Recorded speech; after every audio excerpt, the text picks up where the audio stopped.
Salve, salve, meu amigo, minha amiga, seja muito bem-vindo, seja muito bem-vinda a mais um vídeo aqui do meu canal. Se você ainda não é inscrito, se está chegando pela primeira vez, não deixe de se inscrever, deixar o seu like, ativar o sininho, especialmente comentar para ativar esse fórum de discussão e de debate aqui comigo e com todo mundo que está aí comentando. Você deve estar curtindo aí, espero que esteja, a minha sériezinha Duelos do Século. Já tivemos 3 episódios no ar. Juca, Beto e Marçal me ajudaram a decidir quem foi maior e melhor na história do Corinthians. Renato Augusto ou Rodriguinho, Jô ou Guerreiro, Liedson ou Wagner Love. Você confere aí os episódios, está aqui nos sugeridos para você da minha nova série Duelos do Século. Mas hoje não é dela que eu tô aqui para falar. Eu tô para falar do jogo que nunca acabou. Você com certeza se lembra daquele emblemático e igualmente traumático 6 de julho de 2018, quando a seleção brasileira foi superada pela Bélgica na primeira derrota em partidas oficiais da seleção comandada pelo técnico Tite. A seleção vinha invicta em jogos oficiais depois de mais de um ano e meio de comando do Tite. Ele assume no segundo semestre de 2016, o Brasil tem 2016 invicto, 2017 invicto, 2018 invicto, até o emblemático, traumático jogo Brasil e Bélgica. O Brasil vinha naquela Copa do Mundo em evolução, teve um primeiro jogo contra a Suíça muito complicado, um jogo absolutamente equilibrado em que, apesar do gol irregular da Suíça, que muitas pessoas não se lembram, foi uma falta histórica do jogador suíço em cima do Miranda, ele empurra o Miranda na cobrança de escanteio e o VAR, que por algum motivo extra-campo foi um VAR anti-Brasil nessa Copa do Mundo, é inegável isso, foram diversos lances em que o VAR prejudicou o Brasil, praticamente em todos os jogos. O VAR acabou validando o gol e o jogo ficou ali 1-1, apesar do placar ter sido até justo pelo que a seleção deixou de produzir. Estreia nervosa. Jogo seguinte contra a Costa Rica, um cenário diferente, a Costa Rica montou uma retranca mesmo, com todas as letras maiúsculas, e o Brasil teve dificuldade, apesar de ter tido muito mais volume de jogo, ter rondado a área, ter criado oportunidades, teve dificuldade a seleção brasileira de furar essa retranca costarriquenha e só foi furar no finalzinho do segundo tempo, lá nos 47 do segundo tempo, quando o Coutinho faz aquele gol na bola que o Gabriel Jesus tenta até dominar, ela rebate ali nele e o Coutinho faz um gol num placar que já seria merecido. Depois o Neymar completa num belo lance do Douglas Costa, que entrou já muito bem nesse jogo. 2-0 Brasil contra a Costa Rica. Na sequência, o Brasil enfrenta a Sérvia, no jogo acho que foi o jogo mais tranquilo da fase de grupos, apesar do Brasil não ter feito uma grande exibição.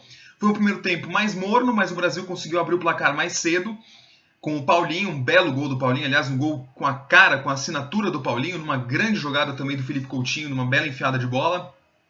E no segundo tempo a seleção sofreu, né, teve bastante dificuldade defensiva, os 15 primeiros minutos a Sérvia foi superior ao Brasil, mas depois o Brasil engrenou a vitória, fez um gol de escanteio e fechou o caixão por 2-0, se classificando em definitivo ali para as oitavas de final.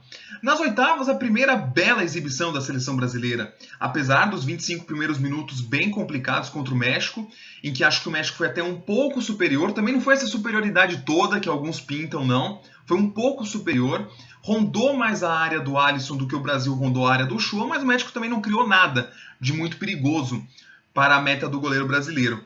Aí dos 25 minutos para frente só deu o Brasil deu show de bola, com muito toque de bola, tic-tac, muitas chances criadas, chances claras, e o gol do Brasil, aquele gol do Neymar, na jogada do Willian, ele é um gol muito interessante. Se você pega a jogada inteira, acompanha aí você se tiver o vídeo, ou enfim, você vê que o Brasil começa a jogada do Alisson.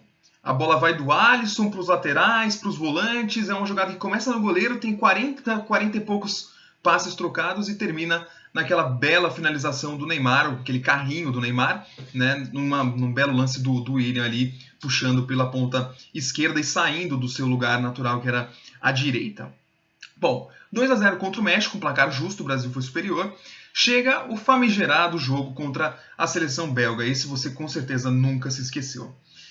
Bom, a seleção brasileira começa esse jogo melhor do que a Bélgica, um pouco, o jogo equilibrado, não vamos forçar a barra também. O Brasil começa equilibrando, mas tem a principal chance de gol, a primeira grande chance de gol. Numa bola que bate no joelho do Thiago Silva, na coxa do Thiago Silva, e vai na trave do Courtois. Praticamente no lance seguinte, a Bélgica tem aquele escanteio, num chute despretensioso de fora da área, acho que foi o Fellaini que chutou até, E no escanteio, com méritos do Kompany e do posicionamento ofensivo da Bélgica e com uma falha, sim, do sistema defensivo brasileiro, né? Não dá pra gente também falar que foi um gol completamente casual, porque o Kompany aparece sozinho no primeiro pau. O gol foi contra do Fernandinho, mas se o Kompany acerta a bola direito como eles tinham planejado e executado para acontecer, não precisaria do desvio do Fernandinho, né? O gol seria do Kompany, porque estava completamente sozinho ali num erro de posicionamento entre Fernandinho e Gabriel Jesus. Aí o gol do Fernandinho, evidentemente, o Brasil tem uma dificuldade emocional muito grande no decorrer da primeira etapa. A Bélgica e o Brasil equilibram o primeiro tempo, né? Mas a Bélgica chegando com mais perigo nos contra-ataques. A Bélgica era um time formatado para contra-atacar. Tanto é que o segundo gol que a Bélgica faz contra o Brasil é muito parecido com o gol que a Bélgica faz contra o Japão, no jogo anterior das oitavas de final, naquela virada histórica por 3-2. É um gol parecido porque a Bélgica jogava daquele jeito. A Bélgica não tinha esse futebol que o Brasil tentava impor, da imposição do toque de bola, de um futebol mais posicional no campo de ataque, de mais posse de bola. A Bélgica era um time mais ofensivo, ou melhor, mais agressivo quando atacava, né? Ela atacava mais objetivamente. E o Brasil era um time que tocava mais a bola, né? Que gostava mais de ter a bola. Mas naquele ataque famoso, em que a Bélgica tinha jogadores rápidos para executá-lo, né? O Lukaku praticamente puxa o ataque inteiro ali, toca pro De Bruyne e o De Bruyne marca o segundo gol. Aí no segundo tempo, o Brasil melhora bastante, né? O Brasil realmente cria um volume muito grande de chances, foram 27 finalizações ao todo, contra 9 da seleção belga. Dessas 27 foram 6 chances reais de gol.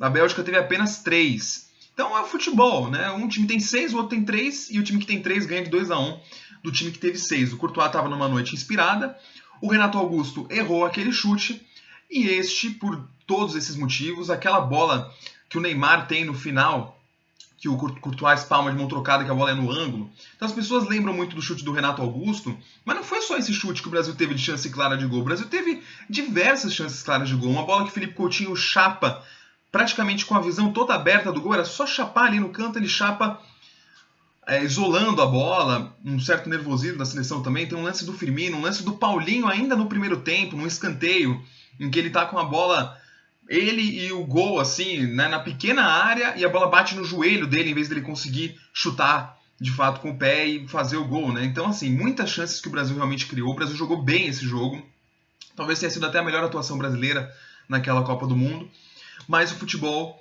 é assim. E ele não é o jogo que nunca acabou só por causa desse resultado e dessa memória que a gente tem clara desse jogo, como se tivesse acontecido ontem, e a tristeza que nós todos sentimos. Mas ele é o jogo que nunca acabou porque depois dele, o Tite nunca mais voltou a utilizar Renato Augusto e Paulinho juntos em um mesmo jogo. O Renato Augusto e o Paulinho não atuaram juntos nesse jogo, porque o Renato Augusto entrou no lugar do Paulinho, mas depois dele eles nunca mais voltaram a atuar pela seleção brasileira. E isso está diretamente relacionado à queda de desempenho da seleção depois da Copa do Mundo. Houve um clamor da torcida e da mídia brasileira por renovação, mas esqueceram-se de que aquela seleção brasileira era formatada naquela trinca de meio campo, que era Casimiro, Paulinho e Renato Augusto, cada um com uma função completamente complementar à do outro. Nenhum ali se sobrepunha. Quando você colocou Paulinho e Felipe Coutinho no mesmo meio campo, os dois acabavam tendo uma função parecida, ou melhor, uma posição parecida, porque jogavam na faixa avançada demais do campo, e o Brasil tumultuava aquela região central do meio campo, ou melhor, central do ataque já. Né? Você pode ver vários lances da Copa do Mundo em que o Brasil tenta funilar a jogada por ali, porque tinha muita gente brasileira por ali mesmo, porque faltava esse cara mais organizador de trás, que era o Renato Augusto. E até hoje continua faltando. A seleção foi campeã da Copa América depois, mas com um futebol que deixou a desejar em muitos momentos, porque não tinha esse meio campo coeso e consistente. Então o jogo Brasil-Bélgica é o jogo que nunca acabou, também porque ele deixou marcas profundas nessa seleção brasileira do Tite. Espero que daqui para frente, em algum momento ainda nessa era Tite, que eu espero que dure bastante, o Tite repense o seu meio-campo, que é o coração do time dele. Foi assim em 2015, foi assim no Corinthians, em 2016 e 2017 na seleção brasileira, e espero que ele volte a pensar com mais carinho nessa trinca, que é a base de um time de futebol que joga de forma moderna, com posse de bola, com volume de jogo e com criatividade no meio-campo. Forte abraço.